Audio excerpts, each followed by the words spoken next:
Assalamualaikum warahmatullahi wabarakatuh. Halo Sobat BMKG, bagaimana kondisi Sobat sekalian? Kami berharap Sobat selalu dalam kondisi sehat walafiat.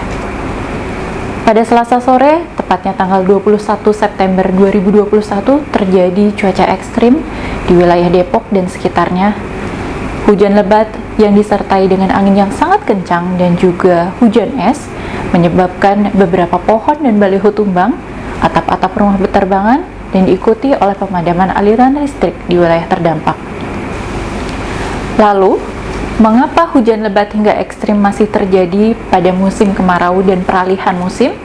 Bersama saya, Ida Pramuardani, mari kita simak ulasannya. Sobat, pada kejadian cuaca ekstrim di Depok dan sekitarnya pada tanggal 21 September 2021 yang lalu, BMKG mencatat curah hujan di atas 50 mm dalam 24 jam terjadi di Cetayam sebesar 74,6 mm dan di Jagorawi sebesar 51 mm.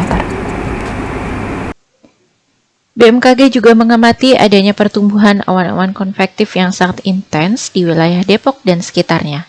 Dari citra satelit Himawari antara pukul 15 hingga 17.30 WIB, teramati kumpulan awan-awan cumulonimbus sangat tebal dengan suhu puncak awan 0 derajat Celcius hingga minus 75 derajat Celcius.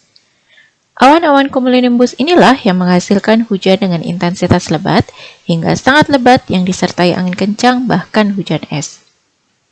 Selain dari citra satelit, data radar cuaca BMKG juga menunjukkan adanya awan konvektif di sekitar wilayah Depok dan sekitarnya antara pukul 16.42 hingga 17.46 waktu Indonesia Barat.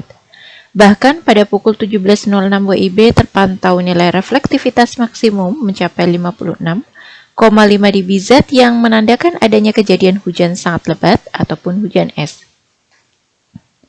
Data radar cuaca BMKG juga merekam adanya kejadian angin kencang sekitar pukul 17.06 WIB dengan kecepatan angin sebesar 18,24 meter per detik atau 65 km per jam di sekitar lokasi kejadian.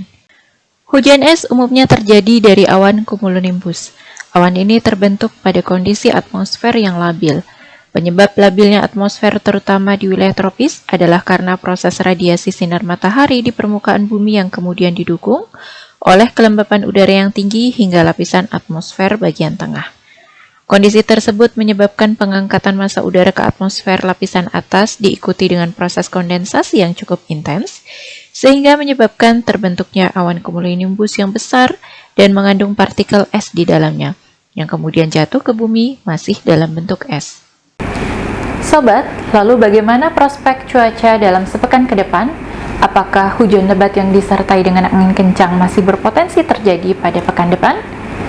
Mari kita simak informasi selengkapnya.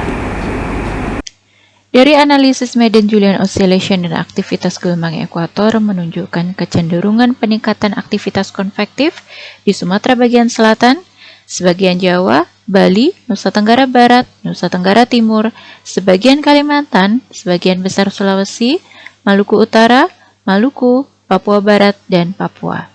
Sementara dari pola pertemuan dan perlambatan kecepatan angin atau konvergensi menunjukkan adanya kecenderungan peningkatan pertumbuhan awan hujan di Sumatera bagian tengah dan selatan, Kalimantan bagian tengah, Sulawesi bagian tengah dan tenggara, Maluku Utara, Maluku, Papua Barat, dan Papua.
Sobat, di akhir musim kemarau atau pada periode peralihan musim, hujan ekstrim, kemudian juga angin kencang, angin puting beliung, bahkan hujan es akan sering terjadi. Berikut kami bagikan tips bagaimana cara menghadapi cuaca ekstrim.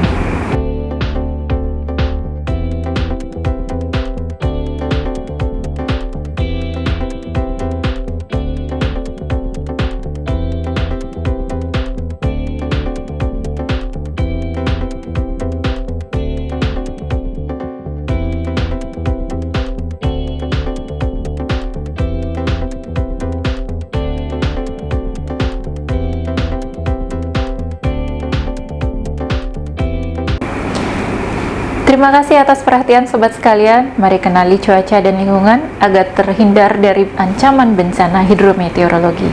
Tetap patuhi protokol kesehatan. Salam sehat dan sampai jumpa. Wassalamualaikum warahmatullahi wabarakatuh.